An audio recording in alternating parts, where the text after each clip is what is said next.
The differential is the integral part of all four-wheelers. Wheels receive power from the engine via a drive shaft.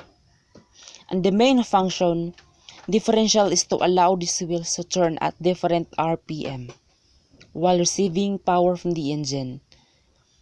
Consider these wheels which are negotiating a turn. It is clear that the left wheel has traveled more distance compared to the right wheel. This means that the left wheel is to rotate a higher speed. If these wheels were connected to a solid shaft shown, the wheels would have to slip to accomplish a turn. This is exactly where differential comes. The ingenious mechanism in differentials allow left and right wheels to turn at different RPM while transferring power to both wheels. Power to the engine gear is transferred to pinion gear, and the ring gear is connected to a spider gear, which is the heart of the. Assuming the wheels do not slip and spin out of control, the following two examples of car motion describe how the differential works and when the car is going forward and when it's turning. Differential when car travels in straight line, wheels at same speed. When the car is traveling straight, both wheels travels at the same speed, thus the freewheeling planet pinions do not spin at all.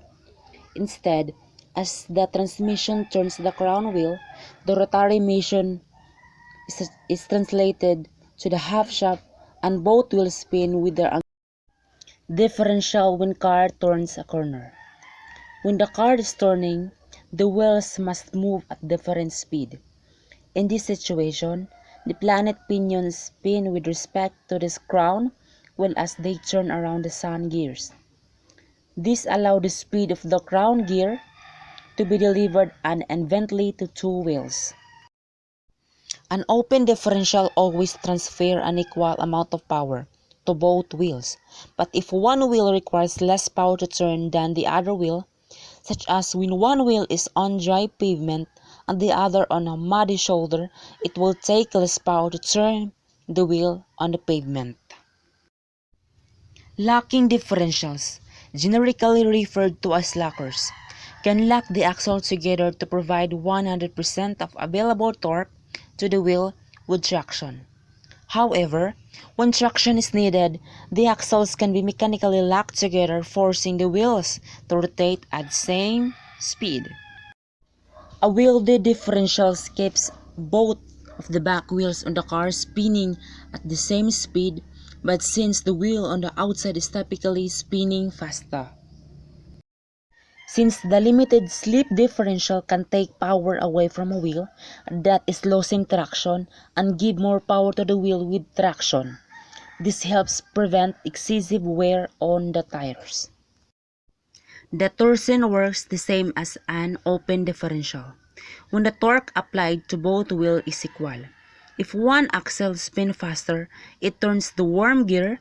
There is friction between the worm gear and worm wheel between both worm gears.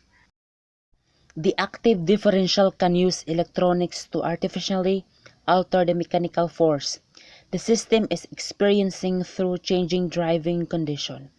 This makes them controllable and thus programmable. The TVD takes this electronically enhanced system even further by using it to manipulate the angle or vector of the vehicle in and out of the turn by encouraging specific wheels to receive more torque.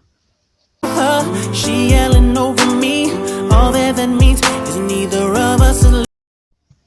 The rack and pinion gear set has two main functions: conversion of the steering wheel's rotational motion into the linear motion needed for the vehicle's wheels to turn, the reduction of gears which make it easier for the steering wheels to turn the wheels. It provides a final reduction in gear. It splits the amount of torque that is going to each of the wheel.